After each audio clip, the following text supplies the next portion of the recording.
tinha um sujeito lá, por exemplo, que hoje está trabalhando até numa ONG, a Winners, até, eu não sei se o Pedro, o pessoal todo estiver ouvindo algum dia esse podcast, porque agora lá é de madrugada, eu fiquei assim, extasiado com o trabalho da Winners. Tanto é que eu fiz uma live direto do campo de refugiados, chamando o pessoal para ser padrinhos de crianças lá, porque com R$ 200 por mês você consegue colocar uma criança na escola lá, com aula de inglês e tudo mais. E tinha um rapaz lá que, o Raider, ele é cego e atravessou com a família para cá. Tinha uma senhora que falou com a gente assim, lá na Síria eu tinha 3 casas de aluguel. O meu filho nunca morou numa casa de alvenaria, porque eles estavam todos em barracas. Um dos sujeitos que estavam lá foi preso também, porque tem um outro problema hoje, que o governo do Líbano quer empurrar esse pessoal de fora. Eu conversei com o ministro das Relações Exteriores do Líbano lá, e falei com ele sobre a questão dos refugiados, que são 2 milhões no país. Ele falou assim, não, agora a guerra já acabou, eles têm que voltar para o país deles. Realmente, eu entendo o lado dos libaneses, mas não é tão simples voltar, porque muitos estão ameaçados de morte pelo governo.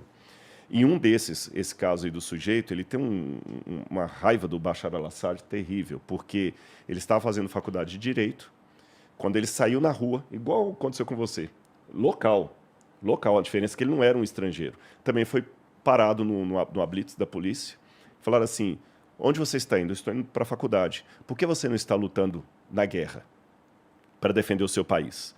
Eu falei, não, porque eu não quis me alistar, eu quero terminar a faculdade, eu estou quase me formando. Não, então você não está lutando, é porque você é um espião. Ué? E começaram a pegar o sujeito e obrigaram a se alistar. E como ele Dedução não absurda. quis, bateram nele, quebraram todos os dentes da boca dele. Todos os dentes dele. E além de terem quebrado todos os dentes da boca dele, quebraram os 2 polegares dele, foi torturado, e como era na época do Ramadã que ele foi preso, ele ganhava por dia uma azeitona para comer, sem dentes. O que tem a ver o Ramadã com isso? O Ramadã é porque o Ramadã é o mês do jejum muçulmano, é o mês do jejum. E eu vou falar uma coisa até que é um paradoxo, sendo eu um religioso. A religião ela tem muito espaço para o bem, mas a religião é igual um carro com potência. Na mão de um louco, faz muita. Entendeu? O mesmo carro que com potência te leva longe, ele pode destruir uma vida. Muita coisa na nossa vida é meio que isso. Muita coisa. Dá pra gente fazer besteira com um monte de coisa legal. Muita coisa. Né? É que a religião ela tem uma coisa que assim, você não espera isso. Você espera que tá falando de Deus, do amor, da paz. Então, assim, eles fazem essas arbitrariedades, mas no mês do Ramadã jejuam, que é o mês sagrado do muçulmano, quando ele jejua, fica o dia inteiro sem comer, só come à noite. E esse sujeito conseguiu fugir, está hoje trabalhando ali no Líbano, nessa ONG. Teve um colega dele que fugiu também, numa situação diferente. Esse colega estava no exército e ele tinha ordens para atirar em todo mundo que tentasse atravessar a fronteira. Quando foi um dia, ele ficou louco, jogou a metralhadora para cima e saiu correndo, conseguiu passar. Então tem essas histórias. Mas, paralelo a essas histórias, tem histórias de superação muito bonitas. Eu fiquei assim muito surpreso, que eu esperava que no campo de refugiados eu ia ver um monte de miséria, de mosquito. As tendas eram barracas, todas barracas. Mas uma limpeza, que o que eu vou dizer que não é um exagero. Eu conseguiria comer sentado no chão daquela tenda ali. As meninas bem vestidas, os rapazes. Uma limpeza. Muçulmanos, né? Muçulmanos, mas uma limpeza. E mesmo que o esgoto corresse a céu aberto, porque eles não têm canalização, não tem nada, 11 anos morando, né? 11 anos que eles estão naquela situação ali, 11 anos da guerra. Mas uma limpeza, uma dignidade, um sorriso, e chamando a gente para tomar o chá. Eu sabia que eles iam chamar para o chá. E chamaram para o chá, e as crianças abraçando a Laura, e a gente saindo ali, eu falei assim, sabe, e até já começo a minha fala aqui colocando isso, Cléster. Eu acho que a sua experiência não foi muito diferente do que eu vou dizer aqui. Igor, se muita gente que está assistindo a gente agora, muita gente está em casa agora acompanhando aí o podcast, se a gente tivesse a consciência que aquilo que nós temos normalmente, todos os dias, é o desejo ardente de milhões de pessoas do outro lado do mundo, a gente ia reclamar menos da vida. Eu também acho. Quando uma vez eu estava no Cevisa, que é um centro de vida saudável que tem perto do NASP lá, eu fiquei impactado com uma mulher que ela tinha obesidade mórbida. E ela agradeceu um dia porque ela estava conseguindo ir sozinha com o andador e o sonho dela era que ela conseguisse ir ao banheiro e se limpar sem a ajuda de ninguém. Olha isso. Sabe? Olha isso, cara. Eu nunca parei para pensar que eu ir ao Sim. banheiro e me limpar era um motivo de gratidão. Então eu tenho que ter, acho que são duas filosofias de vida que nós devemos ter. Em primeiro lugar, não é questão exagerada de poliana moça, o jogo do contente, mas tem uma verdade naquilo ali. Você está reclamando que está uma pilha de roupa para lavar na máquina, isso significa que você tem roupa. Você tem máquina, né? E Tem máquina. Você está reclamando que está uma catinga você falou da Inside aí, né? Nossa, mas tá um fedor de CC aqui, significa que você tem olfato. E quem teve Covid aí e perdeu o olfato sabe como é ruim perder isso. Então procure encontrar, mesmo nas coisas ruins da vida, não é masoquismo, nem ficar vendo a realidade com olhos cor-de-rosas, mas procure encontrar alguma coisa ali de bem naquilo. E em fazendo isso, procure também ser um canal de bênção para as pessoas. Porque quando você envolve com a caridade, com a prestação de serviço, muitos problemas emocionais se vão. Eu digo para vocês que muita gente hoje tem problemas sérios, não estou minimizando o problema de depressão, eu já tive isso. Mas eu posso afirmar também, pela minha experiência própria, que muitos problemas de depressão, síndrome do pânico, autoestima, etc., muitos desses problemas não são tão solucionados como poderiam porque as pessoas tornam os seus problemas um filho único mimado. E filho único mimado é um saco, porque ele toma a sua atenção, rouba o tempo e não deixa você ter amigo, porque ele é um filho mimado. Você não pode sair com um colega porque ele não quer ficar sozinho. Você não pode comprar uma coisa porque ele quer outra. E se a gente pega o nosso problema e dá atenção demais para ele, ele vira um filho único mimado. Sabe? Eu concordo. A gente tem que pegar o nosso problema e dividir ele com 20 irmãos, que ele não vai ter tempo de frescura, sabe? Porque eu vi lá como é bom ser útil. Quando a gente viu aquelas crianças abraçando a gente felizes, cara, olha, os haters que me perdoem, mas vocês vão para o quinto do inferno, porque eu vou ficar preocupado com o hater, com tanta criança do outro lado do mundo me amando, me oferecendo um sorriso tremendo. Quanto tempo tu ficou lá no Líbano? A gente ficou 20 dias. Tá. 20 Bom, dias. Você falou que foi porque não foi só Líbano, né? Eu fui para outros países. Foi uma viagem de 4 meses. Exatamente. Só no Líbano ficamos 20 dias. Fui confundido com espião israelense. É mesmo? Aí, essa história é boa. Essa história é curiosa. A gente estava assim, gravando. Lá, eles acham que todo mundo eu estava fazendo Na Síria também falou isso comigo. A cara do Rodrigo. O Rodrigo tem cara de espião, pô. Pois é, já pensou. Ele chega com esse papinho, não, sou arqueólogo, não sou adventista. Não sei o quê. Não, então já fui... Tá, já falta... Eu tenho minha coleção, né? Porque tem uns loucos na internet. Aí uma vez suspeitaram que eu era jesuíta infiltrado dentro da igreja adventista. Tem uns negócios, umas paradas dessas na internet aí. Que jesuíta infiltrado, espião e tal, tudo aí. Mas nunca israelense. Aí eu estava lá num bairro que é sede do Hezbollah. Tá. E ali estavam... Problema, hein, cara? Problema e tal, tava filmando e tudo, tava com a equipe, filmando e tal. Não podemos entrar com o drone ficou barrado. Todos os dias ia lá buscar o drone no aeroporto com todas as autorizações, todas. Um calhamaço de autorização assim, escrito em árabe, inglês, tudo. Igual você. Porque isso aí é o seguinte, quando você vai para um lugar desse, imagina que seja isso que ele esteja falando.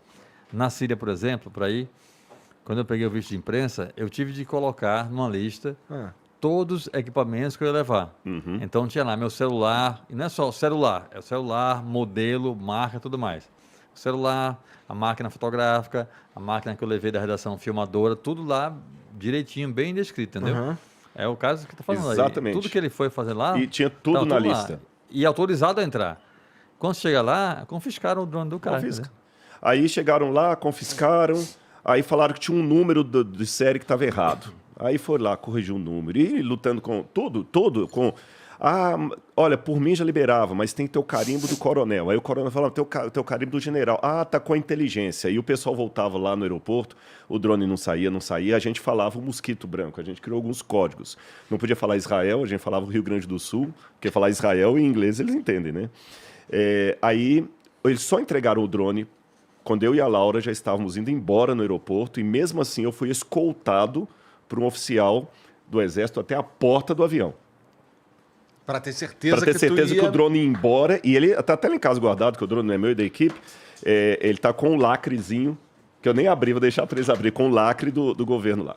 Mas aí nesse dia a gente estava filmando lá no lugar e tinha uma senhora que estava explicando algumas coisas, só ouvindo assim, eu não falo árabe, a guia estava traduzindo assim, daqui a pouco essa senhora saiu e vieram uns caras de moto, aí eu fui gravar, enquanto eu estava gravando, os caras falando alto lá, eu até pedi um pouquinho de silêncio, eles falando com a guia lá. Quando eu voltei, a guia, entre no carro agora e não levanta essa câmera mais.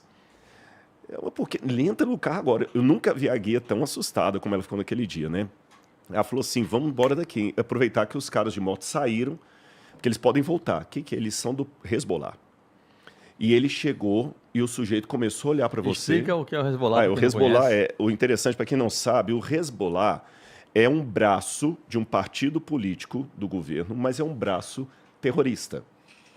Tá certo? Só que é o único, é como se as Farc, para dar uma comparação, porque o interessante é isso, o Hezbollah é o único exército paramilitar que é reconhecido pela ONU. Então é como se as Farc agora tivessem reconhecimento da ONU. Então tem o exército libanês e tem o Hezbollah. E eles conseguem ter uma propaganda sobre o povo, porque eles falam que eles que impedem Israel de invadir o Líbano. Tudo tem ponto de vista, né? Pois é. Para Israel, o Hezbollah é um grupo terrorista. Para a Palestina, não. Eles são os Para a protetores. Palestina, o Hezbollah é um grupo de guerrilha com força bélica, né? De exército, que defende o povo. Então, é por isso que a ONU reconhece o Hezbollah como um grupo militar de um país, de um estado, entendeu? Uhum. Então, mesmo tendo o exército. Sim. Mesmo tendo o exército. Tem o exército, como fosse, a gente tem o exército, tem as polícias militares dos estados. É como fosse algo assim, entendeu? Tem as milícias também, pô. Mas não tem reconhecimento da ONU. Não tem. Exatamente. Mas é mais ou menos isso. Tá. Você falou das milícias, seria só que com muito mais força. Tá. Né? Porque as milícias não... Não, o Hezbollah, ele é mundialmente famoso, né? Aí e ele começou a falar, aí eu não estava entendendo o que ele estava falando em árabe, ela falou assim, ele falou que eles já estavam monitorando a gente pela cidade aqui, e que você era um espião judeu, que você estava aqui, porque estavam em guerra lá com a Palestina invadida, que é como eles chamam Israel. Eles não chamam Israel, eles chamam Palestina invadida. E aí eu falei, a guia falou, não, ele é brasileiro mesmo. Não, ele não é brasileiro, não. Você tem certeza que ele está falando português? Ela falou, sim, ele está falando português sem sotaque. E ele mostrou o passaporte. Esses são os aí piores. Esses são os piores, eles aprendem todas as línguas. Meu Deus do céu, que pira. E aí a gente saiu andando nas vielas assim, né? Daqui a pouquinho a moto chegou do lado assim. Fechou aí, mas o cara da moto foi mais gente boa do que o outro que ficou, né? E aí ele pediu para ver, aí ele mostrou as fotos que nós estávamos sendo fotografados por toda a cidade. Aí ele pediu para abrir a câmera e para apagar umas 2 ou 3 vídeos que ele tinha feito lá, mas não prejudicou o projeto, não. Mas tive essa experiência. Então, assim, o que eu posso dizer é que na guerra todos perdem.